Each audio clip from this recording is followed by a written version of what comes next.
오늘 우리가 받을 하나님 말씀 함께 보시겠습니다. 잠언서 16장 1절에서 3절까지 말씀입니다. 잠언 16장 1절에서 3절까지 말씀입니다.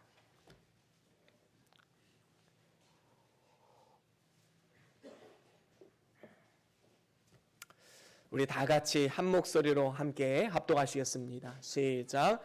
마음의 경영은 사람에게 있어도 말의 응답은 여호와께로서 나느니라. 사람의 행위가 자기 보기에는 모두 깨끗하여도 여호와는 심령을 감찰하시느니라. 너의 행사를 여호와께 맡기라. 그리하면 너의 경영하는 것이 이루리라. 아멘. 아멘. 우리 다 같이 말씀 들고 함께 선포하시겠습니다.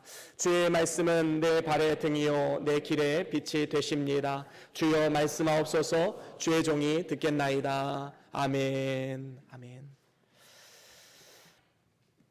오늘은 신년 첫 주 감사 주일로 우리가 지키면서 올 한 해 동안 우리에게 주시는 하나님 말씀, 비전의 말씀을 선포하고자 합니다. 그 말씀은 잠언서 16장 1절에 3절 말씀으로 마음의 경영이란 제목으로 함께 말씀을 나누길 원합니다. 여러분, 새해가 되면 사람들은 산으로 바다로 떠나게 됩니다. 그래서 새해, 새 아침에 뜨는 해를 바라보면서 소원을 빌곤 하지요. 그런데 사실 어제 떠오른 해 오늘도 떠오르는 것이고 작년에 떠올랐던 해 올해도 똑같이 떠오르는 것입니다. 사실 별로 특별한 것은 없습니다. 하지만 사람들은 이 떠오르는 새해 첫 아침의 해를 바라보면서 많은 의미를 부여합니다. 소원을 빌지요. 별로 특별할 것이 없는 해인데 왜 이렇게 소원을 비는 것일까? 왜 이렇게 특별하게 의미 부여를 하는 것인가? 그것은 우리의 열망이 담겨져 있기 때문입니다. 내 인생이 이번 한 해는 뭔가 좀 달라졌으면 좋겠다 하는 열망이지요. 또한 무언가 새롭게 시작하고 싶은 마음이 들기 때문인 것입니다.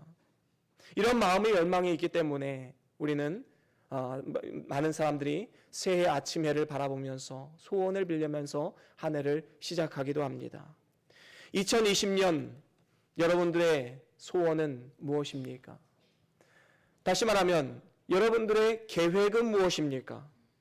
사실 우리가 가지고 있는 계획은 삶 가운데 아주 중요한 문제가 아닐 수 없습니다. 그 계획이 우리의 삶을 이끌어가는 원동력이 될 뿐만 아니라 우리의 삶을 대하는 자세가 결정이 되어지기 때문입니다. 삶의 방향도 결정됩니다.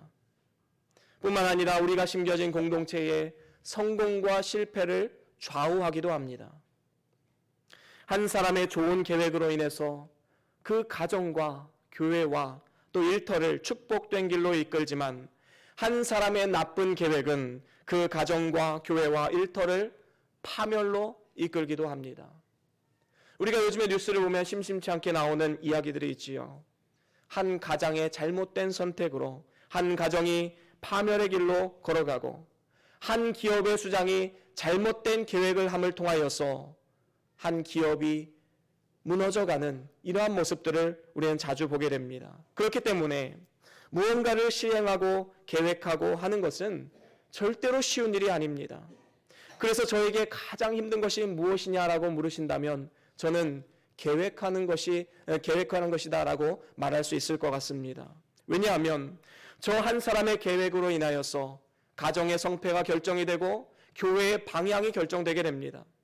어떠한 도전이 왔다고 해서 곧바로 직관으로 얻은 그 결정을 내리지 않는 이유가 무엇입니까? 또 한 번 생각하고 또다시 주님께 여쭙고 이 생각과 계획이 하나님의 뜻에 합당한 것인가 묻고 또 확인하기 위해서인 것입니다.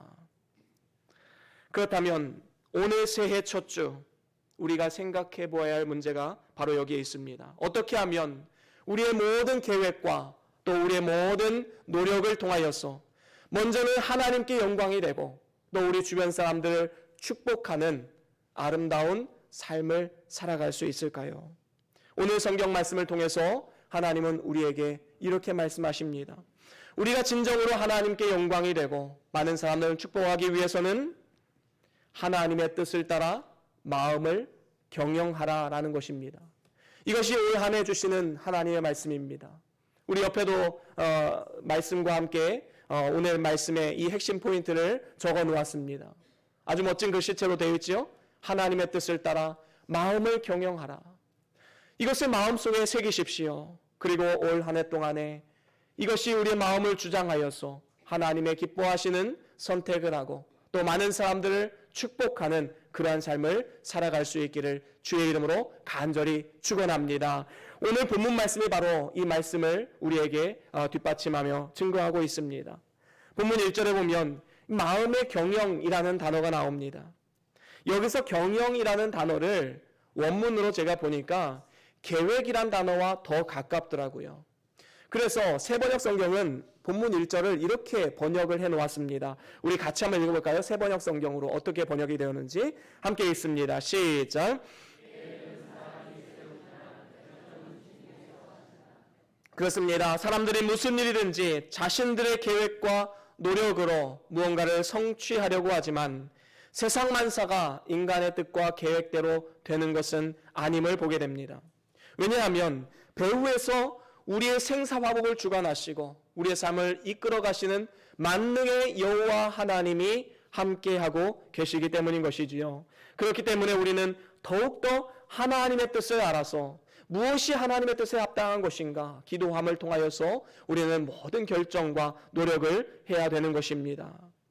이것이 존귀하신 하나님의 뜻을 이루는 방법이고 진정으로 후회 없는 인생, 성공적인 인생을 사는 비결인 것이지요. 그렇다면 하나님의 뜻을 따라서 마음의 경영을 잘하기 위해서는 우리가 어떻게 해야 되는가, 그 구체적인 방법에 대해서 저는 여러분들과 세 가지로 함께 나누기를 원합니다. 첫 번째로는 말씀의 원칙을 따라 순종하라라는 것입니다. 하나님은 사람을 속이시는 하나님이 아니십니다. 무엇으로 심든지 하나님은 그대로 거두게 만드시는 분이시지요. 팥을 심으면 팥을 거두게 하시고 콩을 심으면 콩을 거두게 하시고 많이 심으면 많이 거두게 하시고 적게 심으면 적게 거두게 하시는 것이 바로 하나님의 원리인 것입니다. 이러한 원리를 안다면 우리는 말씀을 따라서 한 걸음 한 걸음 믿음으로 순종하며 또한 말씀을 따라 거둬야 함을 우리에게 보여주고 있는 것입니다. 이것이 당연한 이치일 것입니다. 모든 것이 말씀이 중심이 되어서 말씀이 가라 하면 가고 가지 말라 하면 가지 않는 것, 바로 이것이 하나님이 우리에게 오늘 요구하고 계시는 명령인 것입니다. 그렇습니다. 하나님 앞에 원리 원칙대로 하지 않고 인간의 수단과 방법으로 나아가면 하나님의 도우심을 얻을 수가 없습니다. 그래서 갈라디아서 6장 7절에 보면 이렇게 말씀하고 있습니다. 우리 같이 한번 읽어볼까요? 갈라디아서 6장 7절 말씀입니다. 시작. 스스로 속이지 말라. 하나님은 만홀히 여김을 받지 아니하시나니. 아멘. 그렇습니다. 사람이 무엇을 심든지 그대로 거두리라 말씀하고 있습니다. 성령의 도우심으로 마음의 계획을 세우면 성령의 열매, 성령의 도우시는 역사가 나타날 것이고 사단의 마음, 욕심, 시기, 미움 이러한 것들로 마음의 계획을 세우면 사단의 열매가 맺어질 수밖에 없는 것입니다. 하나님의 도우심을 경험할 수 없게 되는 것이지요. 여러분 성경 인물 가운데 야곱을 한번 보십시오.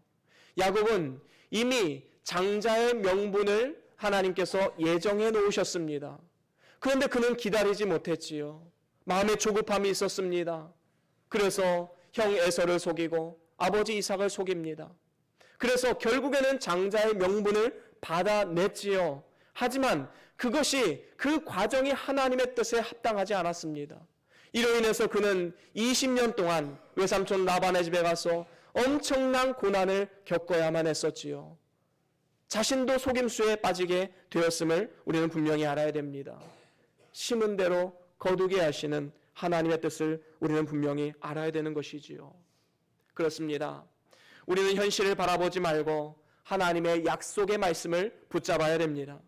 우리의 삶과 가정과 교회와 나라의 흥망성쇠의 열쇠는 생사와 복을 주관하시고 오늘도 온 우주 만물의 창조주 되신 여호와 하나님께 있음을 우리는 분명히 알아야 되는 것입니다. 때로는 하나님의 명령이 내 이성과 내 경험과 내 뜻과 계획과 배치된다 할지라도 우리는 그것이 하나님의 명령이기에 순종할 수 있는 믿음까지 나아가야 되는 것입니다. 믿고 순종하면 하나님께서 함께 하심으로 결국에는 형통한 삶으로 인도하시는 것이지요. 누가복음 5장에 보면 밤새 물고기를 잡던 이 베드로, 그런데 한 마리도 잡지 못해서 낙심에 빠져 있는 베드로의 모습이 나옵니다.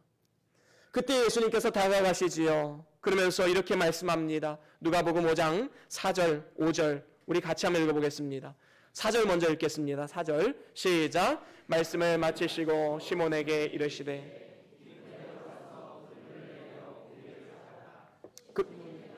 거기까지 한번 먼저 읽겠습니다. 지금 예수님께서 뭐라고 명령하십니까? 깊은 데로 가서 그물을 던져라. 사실 이것은 이 베드로의 이 지금까지의 인생의 경험 그리고 물고기 잡이의 노하우에 의하면 이것은 정말 말도 안 되는 이야기입니다. 물고기들은 밤이 되면 추위를 피해서 깊은 바닷속으로 들어가지요. 휴식을 취합니다. 낮이 되면 이제는 물가로 나와서 먹잇감을 찾게 되지요. 아침 해가 떠오르고 있는데 예수님은 다시 깊은 데로 들어가라고 합니다. 그물을 내리라고 말씀합니다. 예수님 이건 아닌데요. 이거는 도저히 내가 납득할 수가 없습니다. 제가 수십 년을 지금 물고기 잡이를 했는데 이거 하나 모르겠습니까? 베드로는 이해가 가지 않았을 것입니다. 하지만 베드로의 고백이 무엇입니까? 5절 같이 한번 읽어보겠습니다. 시작. 시몬이 대답하여 가로되 선생이여 우리들이 밤이 맞도록 수고를 하였으되 얻은 것이 없지만은 말씀에 의지하여 내가 그물을 내리리다 하고. 아멘. 그렇습니다. 여기서 중요한 키포인트가 무엇입니까? 말씀을 의지하여 라는 것이지요. 나의 생각과 나의 경험과는 전혀 맞지 않는다 할지라도 하나님의 말씀을 의지하여서 내가 그물을 내리겠노라 라고 고백하고 있는 것입니다. 사실 물고기를 쫓으신 것도 하나님이셨고 또 물고기를 다시 모으신 것도 하나님이셨지요. 베드로에게 뭔가 깨달음을 주시기 위해서 이 일을 하셨던 것입니다. 그렇습니다. 이렇게 말씀에 의지하여서 그물을 내리자 하나님께서 일하십니다. 역사하십니다. 그 다음 구절 6절 말씀 우리 같이 읽어보겠습니다. 6절 시작. 그리한즉 고기를 애운 것이 심히 많아 그물이 찢어지는지라. 아멘. 그렇습니다. 이렇게 하나님 말씀을 의지하고 그 뜻대로 살아가고자 하는 자에게는 하나님께서 복을 주시고 만능의 손으로 그를 붙잡아 주셔서 인도해 주시는 것입니다. 결국에는 만선의 기쁨을 누릴 수 있도록 인도하시는 것이지요. 오늘날 우리는 하나님께서 무언가를 명령하실 때 우리는 하지 못할 이유를 많이 대기도 합니다. 하나님, 저는 환경이 되지 못합니다. 하나님, 저는 시간이 없습니다. 하나님, 저는 돈이 없습니다. 그래서 순종할 수 없습니다. 하지만 이러한 삶 가운데는 그 어떠한 하나님의 능력도 경험할 수가 없는 것입니다. 믿고 순종하면 하나님께서 은사와 능력을 주시지만 순종하지 않으면 그 어떠한 하나님의 살아계신 역사도 경험할 수가 없게 되는 것이지요. 그렇습니다. 우리가 진정으로 하나님께는 영광이 되고 우리 주변 사람들에게 축복을 전달하는 복의 도구로서 쓰임받기를 원한다면 먼저 하나님의 말씀에 나의 생각과 나의 경험을 굴복시키고 이제는 순종하는 자리로 나아가야 되는 것입니다. 이것이 바로 첫 번째 비결인 것입니다. 그런가 하면 두 번째 비결은 하나님 앞에 자신을 깨끗하게 해야 됩니다. 오늘 본문 2절 말씀에 보면 이렇게 말씀하고 있지요. 오늘 본문 2절 말씀 우리 다 같이 한 번 더 읽어보겠습니다. 시작. 사람의 행위가 자기 보기에는 모두 깨끗하여도. 아멘. 그렇습니다. 하나님께서 심령을 감찰하시는데 과연 깨끗하다 말할 자가 있겠습니까? 단 한 사람도 없음을 우리는 분명히 알아야 되는 것입니다. 만물보다 더러운 것이 인간의 마음이라고 말씀하셨는데 우리 마음 가운데 얼마나 옛사람의 습성, 죄악된 본성이 많이 있습니까? 여전히 이러한 것들이 남아있기 때문에 때로는 하나님 앞에 귀하게 쓰임받을 수 없음을 우리는 분명히 알아야 되는 것이지요. 이를 위해서 우리가 먼저 해야 될 일은 무엇입니까? 우리 마음속에 자리 잡고 있는 여러 가지 죄악된 본성, 더러운 죄를 우리는 회개해야 됩니다. 그래서 잠언 28장 13절에 이렇게 말씀하지요. 우리 같이 한번 읽어보겠습니다. 잠언 28장 13절 시작. 자기의 죄를 숨기는 자는 형통치 못하나 죄를 자복하고 버리는 자는 불쌍히 여김을 받으리라.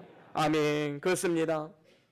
하나님께서 우리에게 진정으로 요구하시는 것은 자복하고 회개하는 것입니다. 우리가 진정으로 기도의 응답과 하나님 앞에 성공적인 삶을 살기를 원한다면 작은 죄일지라도 그것을 하나님 앞에 자복하고 하나님의 도우심을 구하며 나아가야 되는 것입니다. 이렇게 할 때에 하나님의 크신 긍휼의 역사를 경험할 수 있게 되는 것이지요. 시편 119편에도 이렇게 말씀합니다. 시편 119편 9절 말씀 우리 같이 한 목소리로 함께 크게 읽겠습니다. 시작. 청년이 무엇으로 그 행실을 깨끗게 하리까? 그렇습니다. 청년들이 깨끗해질 수 있는 법은 주의 말씀을 따라 삼가는 것입니다. 세상에는 우리를 유혹하는 사단의 세력으로 가득 차 있지요. 그렇기 때문에 보이는 것마다 죄악이고 들어오는 것, 접촉하는 것마다 죄악된 것인 걸 우리는 보게 됩니다. 사단의 세력으로 가득 차 있습니다. 공중권세 잡은 사단이 우리를 다스립니다. 이러한 더러운 죄악 가운데 살아가는 우리가 하나님의 말씀에 맞지 않는 것은 과감하게 잘라서 내어버리는 것, 이러한 삶의 태도가 우리에게 굉장히 중요한 것입니다. 한번 생각해 보십시오. 아담과 하와가 범죄했던 것은 하나님의 말씀을 따라서 삼가지 않았기 때문이었습니다. 사실 뱀이 하와에게 먼저 와서 말을 걸었다라기보다는 사실 하와가 선악과를 기웃기웃했던 것이지요. 여러분, 하나님께서 그 선악과를 먹지 말라 했으면 보지도 말고 그곳에 가까이도 가지 말고 다른 모든 동산나무의 그 실과를 바라보면서 기뻐하고 감사하는 삶을 살아야만 했지만 하와는 호기심이 있었습니다. 하나님이 왜 먹지 말라고 했지? 저거 먹으면 무슨 일이 날 것인지 궁금하고 호기심으로 인해서 선악과를 기웃기웃하게 되었지요. 그러자 사단은 그때를 놓치지 않고 하와를 유혹해서 결국에는 사단이 그 선악과를 하와에게 따서 먹여준 것이 아니라 하와가 스스로 그 선악과를 따서 먹게끔 사단이 만들었던 것입니다. 하나님이 하지 말라 했는데 왜 기웃기웃하는가? 왜 그것에 관심을 두는가? 혹시 오늘날 살아가는 우리의 모습이 아닌가 우리는 생각할 필요가 있는 것입니다. 반면에 예수님께서는 어떻게 하셨습니까? 40일 동안 금식하셔서 인간이 느낄 수 있는 가장 극심한 배고픔을 경험하셨습니다. 그 가장 배고플 때에 사단은 놓치지 않고 유혹하면서 그 마음을 파고들지요. 예수야, 예수야, 너 배고프지? 이 돌을 떡덩이로 만들어서 한번 먹어봐라. 너 그럴 만한 충분한 능력이 있잖아. 물론 예수님께서는 천지 우주 만물을 지신 하나님이시기 때문에 그러한 능력이 있으시지요. 하지만 그것이 하나님의 명령이었다면 순종했겠지만 사단의 명령이었기 때문에 순종할 수가 없었던 것입니다. 결국엔 어떻게 합니까? 사람이 떡으로만 사는 것이 아니라 하나님의 입으로부터 나오는 말씀으로 사는 것이다 라고 말하면서 하나님 말씀으로 물리쳤던 것이지요. 그렇습니다. 우리의 삶 가운데 하나님의 말씀이라면 믿음으로 순종하고 또한 어떠한 죄악이라도 다 회개하며 나아가는 삶, 바로 이러한 삶을 통해서 하나님께서 영광 받으시고 다른 사람을 축복하는 삶으로 쓰임받을 수 있게 되는 것입니다. 그렇습니다. 하나님 말씀을 따라서 우리가 정결한 삶을 살아가야지만 하나님께서 우리 마음 가운데 마음껏 역사하실 수가 있는 것입니다. 우리가 말씀 듣기 전에 왜 회개하는 기도를 하지요? 우리의 마음 가운데 정결한 마음을 주셔야지만 그 마음 가운데 말씀의 뿌리를 내리고 많은 열매로 맺어질 수 있기 때문인 것입니다. 여러분, 큰 집에는 큰 그릇도 있고 은그릇도 있고 나무 그릇도 있고 질그릇도 있습니다. 하지만 그 큰 집에서 쓰임받지 못하는 그릇이 하나 있습니다. 그것은 더러운 그릇입니다. 그래서 디모데후서 2장 20절에 이렇게 말씀하지요. 우리 20절 21절 우리 다 같이 한 목소리로 함께 읽겠습니다. 시작. 큰 집에는 금과 은의 그릇이 있을 뿐 아니요.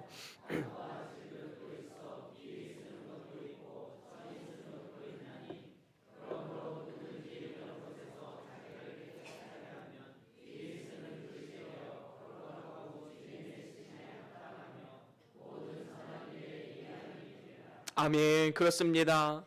자신을 깨끗하게 해야지만 하나님 앞에 귀하게 쓰임받을 수 있는 그릇이 되는 것입니다. 여러분, 진정으로 하나님께는 영광이 되고 우리 주변 사람들에게 축복을 전달하는 복의 도구로서 쓰임받기를 원한다면 날마다의 삶 가운데 우리의 삶을 돌아보고 회개하고 자복하는 심령으로 스스로를 깨끗하게 만드십시오. 이것은 구원의 문제와는 별개입니다. 이 땅 가운데 하나님의 능력을 경험하고 주님과의 깊은 교제함을 누리기 위해서는 우리는 반드시 죄는 회개하고 자복하는 심령으로 날마다의 삶을 나아가야 되는 것입니다. 그런가 하면 마지막으로 세 번째, 하나님의 뜻을 따라 마음을 경험하는 구체적인 방법. 세 번째는 하나님께 모든 행사를 맡기는 것입니다. 오늘 본문 말씀 3절에 보면 이렇게 말씀하고 있지요. 오늘 본문 3절 한 번 더 읽어보겠습니다. 본문 3절입니다. 시작.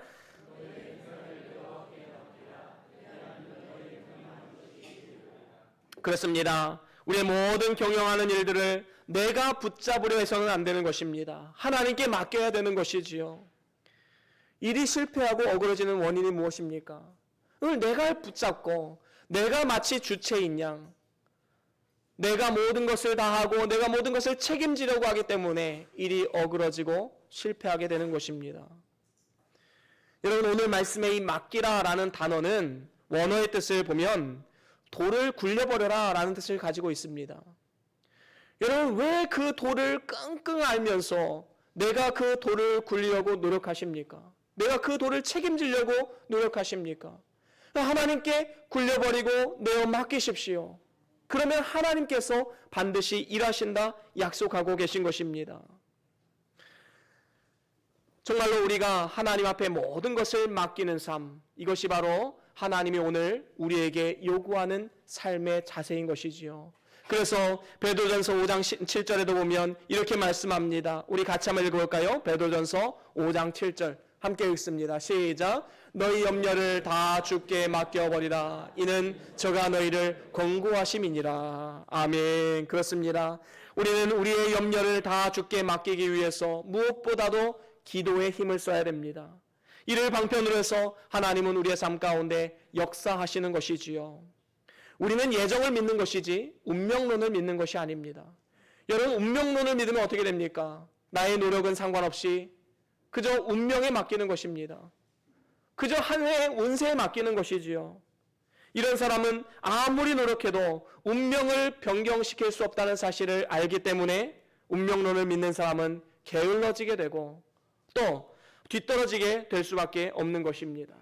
하지만 우리는 예정론을 믿는 사람들입니다. 하나님께서 예정해 놓으셨지만 내가 힘쓰고 노력하고 기도하는 것을 통해서 하나님의 예정이 이루어진다는 사실을 우리는 믿는 사람들이지요. 예정을 믿는 사람들은 그렇기 때문에 노력하고 기도합니다. 하나님의 뜻이 나의 삶 가운데 이루어질 수 있기를 기도하며 나아가는 것이지요. 노력하지 않고 기도하지 않고 잘 될 줄로 믿는 것은 하나님을 시험하는 겁니다. 망령된 것입니다. 힘을 다해 기도하는 자를 하나님께서 도와주시고 은혜를 베푸심을 우리는 분명히 기억해야 할 것입니다. 신명기 29장 29절에 보면 이렇게 말씀합니다. 우리 같이 한번 읽어볼까요? 신명기 29장 29절 시작. 오묘한 일은 우리 하나님 여호와께 속하였거니와 나타난 일은 영구히 우리와 우리 자손에게 속하였나니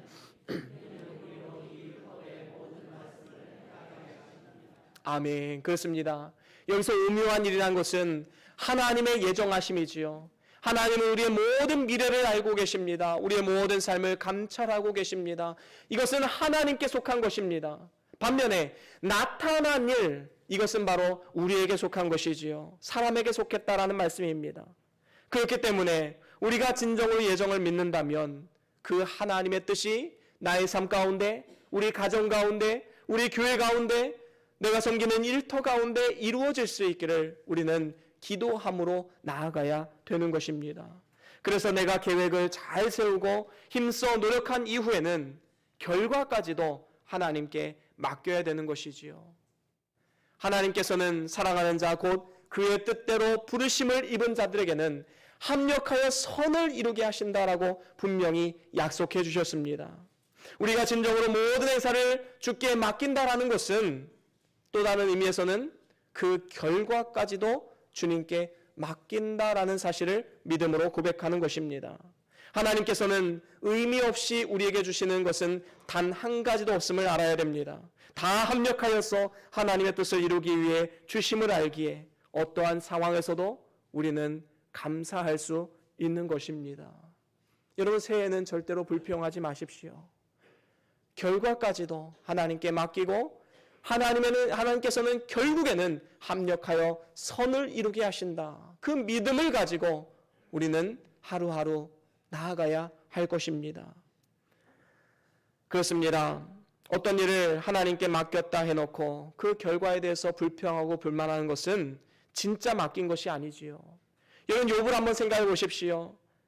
욥은 모든 것을 하나님께 맡기고 살았습니다. 그렇기 때문에 잘 나갔을 때에도 교만하지 않았고, 때로는 자신의 모든 재물이 사라지고 자신의 사랑하는 십남매가 한순간에 다 죽음을 맞이하게 됐을 때에도 주신 자도 여호와시요 가져가신 자도 여호와시니라, 여호와의 이름을 찬송할지어다 라고 하면서 영광을 돌렸던 욥의 모습을 우리는 기억해야 할 것입니다. 하나님께 완전히 다 맡겼기 때문에 없어져도 감사 찬송할 수 있는 능력의 사람이 바로 우리 그리스도인들이다라는 것이지요. 이렇게 하나님께 다 맡기면 하나님께서 도와주시고 결국에는 하나님의 뜻을 이루어 주시는 것입니다. 사랑하는 우리 변동교회 성도 여러분, 진정으로 우리의 모든 계획과 노력으로 하나님께 영광이 되고 주변 사람들을 축복하는 복의 도구로서 쓰임받기를 원한다면 오늘 본문 말씀을 통해 우리에게 주시는 말씀 세 가지를 꼭 기억하셔야 됩니다. 첫 번째는 뭐였지요? 그렇습니다. 말씀의 원칙을 따라 하나님 말씀에 가라 하면 가는 것이고 가지 말라 하면 가지 않는 것입니다. 나의 이성과 나의 경험과에 비추어 봤을 때 맞지 않는다 할지라도 우리는 믿음으로 순종하는 자세가 필요한 것입니다. 두 번째는 무엇입니까? 그렇습니다. 우리의 옛사람을 다 내어놓고 자복하며 회개하는 심령으로 우리는 나아가야 됩니다. 정결한 마음으로 나아갈 때 하나님께서 우리 마음 가운데 마음껏 역사하실 수가 있는 것입니다. 마지막으로 세 번째는 무엇입니까? 그렇습니다. 하나님의 뜻에 따라 순종했다면 그 결과까지도 하나님께 맡겨야 되는 것입니다.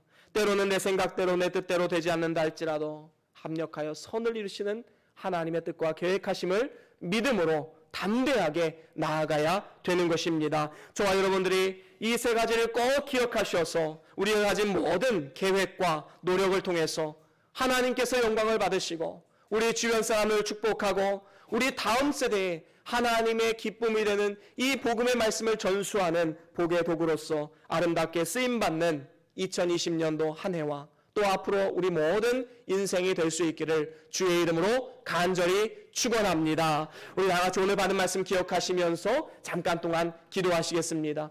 무슨 깨달음을 얻으셨습니까? 어떠한 마음의 감동을 얻으셨습니까? 어떠한 마음의 계획과 생각이 찾아오셨습니까? 그것이 하나님의 음성입니다. 하나님의 음성을 따라서 믿음으로 순종하십시오. 결단하십시오. 잠깐 동안 기도하시겠습니다. 주여.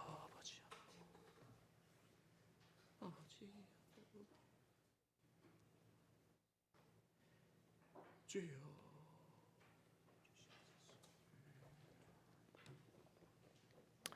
우리 다 같이 찬송가 513장 오늘 받은 말씀 기억하시면서 513장 함께 찬양하시겠습니다.